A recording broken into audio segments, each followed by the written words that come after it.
All right, what's going on, guys? Happy Thursday night. I'm just out in the garage here, and I hope this helmet cam's working. I'm trying to get a little shop talk, if you will.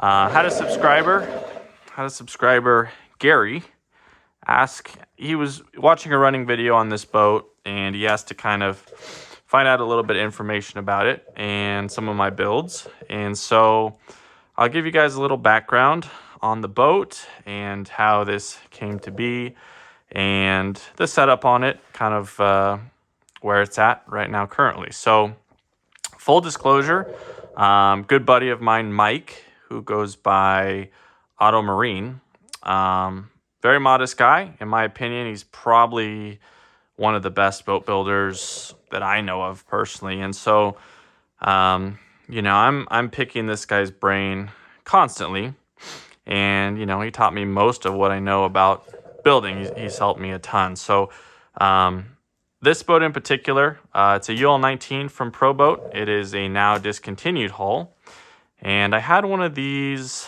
a long time ago and ended up selling it. Kind of got over the boat, and when I found out that they were discontinuing it, I ordered one. I sent it directly to him. This is what he does. He builds boats, and I told him, look, do everything and anything to this boat. I want it to be one of a kind, unique. Pretty much told him, go crazy, do whatever. So the boat was originally yellow and blue. He did paint it. He painted the hatch. He got rid of the thumb screws here for some sleek countersunk screws. He reinforced the bottom a bit. Very, very special discontinued boat. I'll be honest, I've always had kind of a obsession for ProBoat ready to runs. I don't know why. That's how I got my start, and they just have a special place in my heart. And to be honest with you, my favorite thing is taking a ready to run boat that maybe a lot of people have and making it super custom, where the more you look at it, the more you realize, wow, that's different. The dual pickup rudder with the custom, and I did this part, by the way, for what it's worth. But anyway, so here's the boat. I'll give you guys a quick rundown. What's been done to it, what makes it so special. It's not your average ready-to-run boat. It does have a full inlay, custom servo mount, stuffing tube has all been redone, 3/16 cable, which is super important for bigger power. It's got a fairly modest, it's a 4068 with a flight color 150. And the reason I'm able to get away with pretty inexpensive electronics is because it's a 6S boat. If this was racing in P class, you would have to spend more money on some beefier stuff to run nicer electronics because of the amp draw. Let me pause you. All right, really hoping this is working. I don't plan on making any edits to this. So, very cool boat, custom paint job, custom everything, if we're being honest. White paint, super clean, beautiful work. The biggest problem with this hull and this whole design is it was really designed for 4S or 5S, and it was designed to do about 50 miles an hour. And today's modern hydros that are of this size, they're doing 70. And so because of that, kind of the Achilles heel of this hull and this design is that you can't get the weight far enough forward. And so you have to compensate for that. So pretty much with any hydroplane, you guys might know this, but the CG is kind of, based around the turn fin. So you'd ideally have the CG center to kind of forward of the fin. And because of the way this boat's designed and the layout, typically the batteries go here. Anyway, CG forward is a big problem. And so I've been trying everything to get the CG where it needs to be. And as you can see, now we've resorted to batteries, 3S5000s, Graphene Panthers, in the sponsons. So the batteries are, they kind of have to slide in, you know, this way. And it makes battery changes a little hard. But, you know, they slide in and you pack them with foam so they don't move. And that gets the weight, you know, as far forward, basically, as you can get it. The boat does have a few weights added in the front. On the wing, as I'm further trying to push this CG where it needs to be, taking, you know, whatever measures I can. The most recent thing I've done is put on this ABC H5 hydro prop, which is a hydro specific prop that's going to have, you know, a lot more lift than something like an M445 Octura or an ABC standard, you know, low rake prop. And again, the whole idea is, you know, lift the back of the boat, keep the back very light, more weight on the front. Even with a pretty mild power setup, this boat has done 75 miles an hour. It does about 70 in its current trim. And so, yeah, so it's a handful, man. I mean, it's a super light boat. It's a super fun boat. And so most of what you're seeing here is standard UL stuff. It's a new motor mount. Obviously, you got rid of the whole electronics tray, all of that. And so far, it's all fairly standard stuff. Now, the Ul19, rest in peace, it is discontinued now. Kind of a bummer how, you know, ProBoat's just discontinuing everything. You know, I was also buddies with Rafael Lopez, who was the designer for ProBoat, and so that's another reason why I just like having ProBoats. I like having them around. I like, you know, I like the RTR feel with the custom work done to it. Where was I? Yeah, anyway, so mostly UL, but the UL has kind of a unique sponson design underneath. It's an interesting shape. It's designed to help it, you know, pop up on top of the water from a stop, which some hydros struggle with. Most of them don't, so it wasn't really needed, but it was a cool feature. It was a very unique bottom when it came out. So this is where things got a little sticky, a little messy.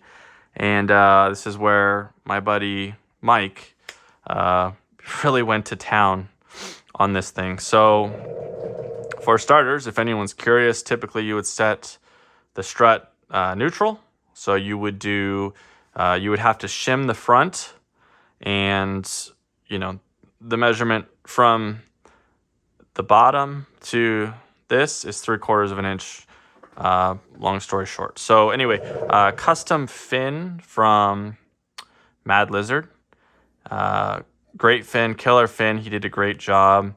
The Mojo, I think it's a Mojo fin, has a much more aggressive bend. I have it somewhere. The shop's a mess, so I'm working on that. But it is a Mad Lizard fin. It's basically a more gradual, less aggressive bend, which makes the boat want to do a lot less, you know, really weird stuff in the Straits. So if you have seen one of these before, you know that anything that's painted here essentially has been completely redone. So the stock boat would have these big planing wedges up in the front, again, designed to help it pop up on plane. And what you're seeing here with this sponson design is essentially a black pearl. And if you don't know what a black pearl is, it's basically the gold standard for today's hydro, you know, sport racing hydros.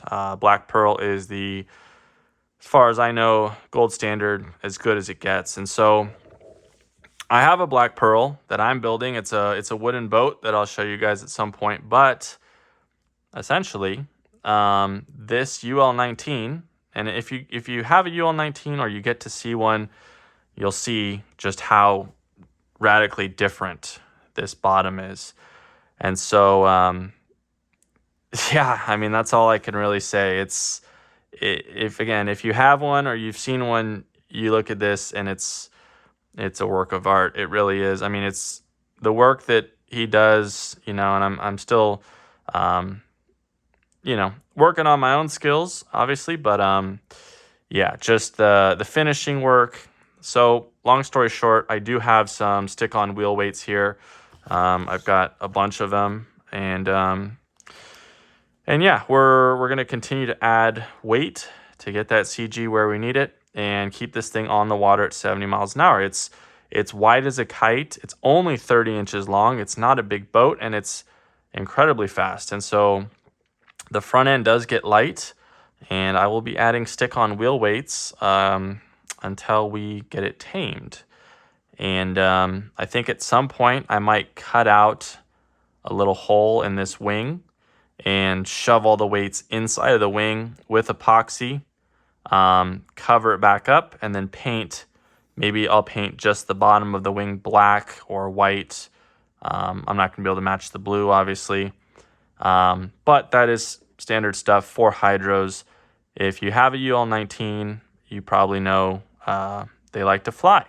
Or if they're not flying, they just take a ton of downward angle and stuff on the strut. So the problem is getting CG where it needs to be, getting the strut sitting right. It's a very tricky boat. It's a very finicky boat, hydros in general, but we're doing our best with it. It's a super fun boat. So the Pearl that I'm building is a 37 inch, so full 7 inches longer than this. It's fully wood. It's a first time building a wood boat. It's almost done actually, and it's going to have a similar bottom to this, just a much longer hull. And so yeah, this is the UL. This is where it sits currently.